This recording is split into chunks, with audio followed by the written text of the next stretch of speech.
Hello दोस्तों, आप सभी का स्वागत है हमारे यूट्यूब चैनल कविंदर भैया पर। आज के इस वीडियो में कक्षा 6 के कृषि विज्ञान यूपी बोर्ड के इकाई 10 को पढ़ेंगे। इकाई का नाम है फल परिरक्षण। फल परिरक्षण का अर्थ होता है फल और सब्जियों को अधिक समय तक खराब होने से बचाने के लिए और उनकी गुणवत्ता बनाए रखने के लिए जो क्रियाएं की जाती है उन्हें फल परिरक्षण कहते हैं। ठीक है, तो इस पाठ के प्रश्न उत्तर को इस वीडियो में पढ़ेंगे। पहला प्रश्न दिया है, रिक्त स्थानों की पूर्ति कीजिए। इसमें पहला प्रश्न है, परिरक्षण में 10 से 15% नमक आगे रिक्त स्थान है के लिए विष का काम करता है। तो परिरक्षण में अगर 10 से 15% नमक मिलाया जाए तो वो किन के लिए विष का काम करता है? रिक्त स्थान में भरना है तो भरेंगे जीवाणुओं। ठीक है, परिरक्षण में 10 से 15% नमक जीवाणुओं के लिए विष का काम करता है। आगे 2 नंबर, पेय पदार्थों को परिरक्षित करने में आगे है रिक्त स्थान। रसायनों का प्रयोग किया जाता है तो किन रसायनों का प्रयोग करता है? भरेंगे पोटेशियम मेटाबाइसल्फाइड तथा सोडियम बेंजोएट। आगे है तीसरा प्रश्न, डिब्बा बंदी में आगे रिक्त स्थान से हवा निकाल दी जाती है तो भरेंगे इसमें डिब्बे। ठीक है, डिब्बा बंदी में डिब्बे से हवा निकाल दी जाती है। आगे है प्रश्न नंबर 2, निम्नलिखित में सही के सामने सही तथा गलत के सामने गलत का चिन्ह लगाइए। इसमें प्रश्न है, अचार में तेल मिलाया जाता है।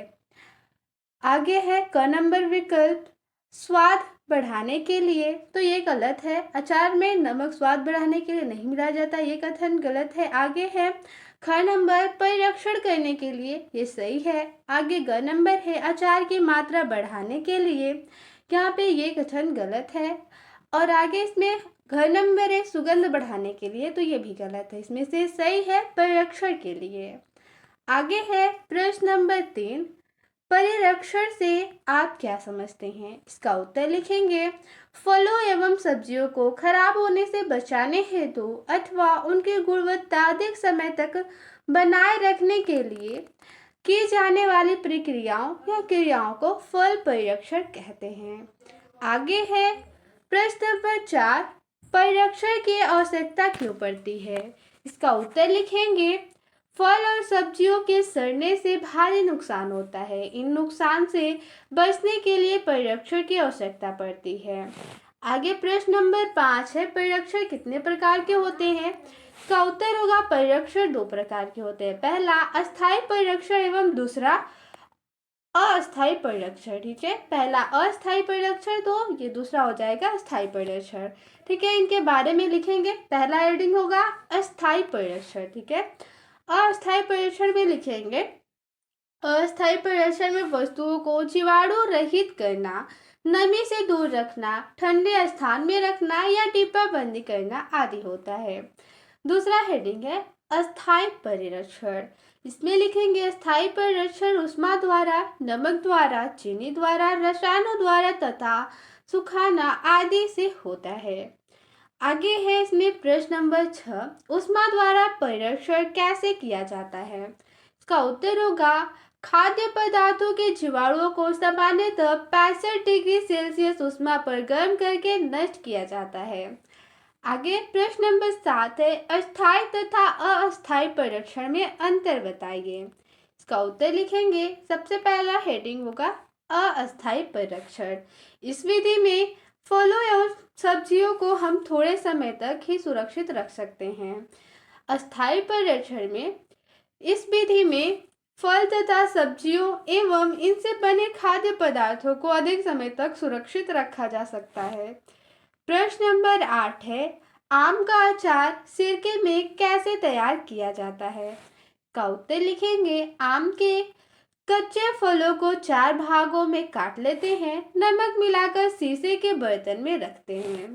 अदरक, लहसुन व लाल मिर्च को सिरके में पीसते हैं। मेथी, राई, सौंफ, जीरा तथा मंगरेल को खरल में कूट लेते हैं। फिर आम के निकले हुए पानी में इन सभी मसालों को मिलाकर आम के टुकड़ों से लपेट लेते हैं। सरसों का तेल या सिरका इन बर्तनों में भर देते हैं। 1 सप्ताह धूप में रखते हैं, अचार खाने योग्य हो जाता है। इस प्रकार से आम के अचार को तैयार किया जाता है। आगे है प्रश्न नंबर 9। आपके घर में गाजर, गोभी आदि का मिश्रित अचार कब और कैसे बनाया जाता है? तो देखिए उसका उत्तर लिखेंगे। गाजर, गोभी यानी फूल गोभी व शलगम को अच्छी तरह धोते हैं, टुकड़े काटकर 5 मिनट उबाल लेते हैं पानी में। उसके बाद फिर इनका पानी सुखाते हैं। मसाले को तेल में भूनकर प्याज, लहसुन, अदरक मिलाते हैं। तैयार सामग्री जार में रखकर गुड़ का घोल या एसिटिक अम्ल मिला देते हैं और 3 से 4 दिन धूप रखते हैं। ठीक है, धूप में रखते हैं। मसाला मिलाने के लिए जार को कई बार हिलाते हैं। उसके लिए आवश्यक सामग्री हो जाएगी गाजर के टुकड़े 500 ग्राम, गोभी के टुकड़े 250 ग्राम, शलजम 250 यानी ये भी है 250 ग्राम, लहसुन 20 ग्राम, लाल मिर्च 20 ग्राम, गरम मसाला 30 ग्राम, नमक 75 ग्राम, सरसों का तेल 250 ग्राम, एसिड यानी एसिडिक अम्ल 10 ग्राम। ठीक है, आगे देखिए प्रश्न नंबर 10 है, पपीते का अचार बनाने की विधि का वर्णन कीजिए। में लिखेंगे कच्चे पपीते को छीलकर छोटे टुकड़े करते हैं। 100 ग्राम नमक डालकर 4 घंटे धूप में रखते हैं। शीशे के जार में सिरका इतना डालें कि टुकड़े डूब जाएं।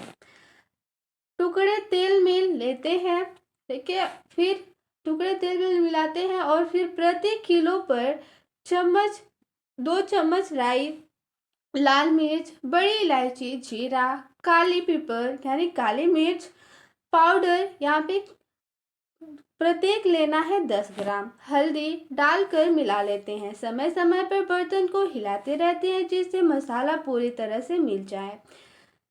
3 सप्ताह बाद अचार खाने योग्य हो जाता है। ठीक है, आगे है प्रश्न नंबर 11। आम का मीठा अचार कैसे तैयार किया जाता है? इसका उत्तर लिखेंगे। आम का मीठा अचार बनाने की विधि। इसे बनाने के लिए आवश्यक सामग्री।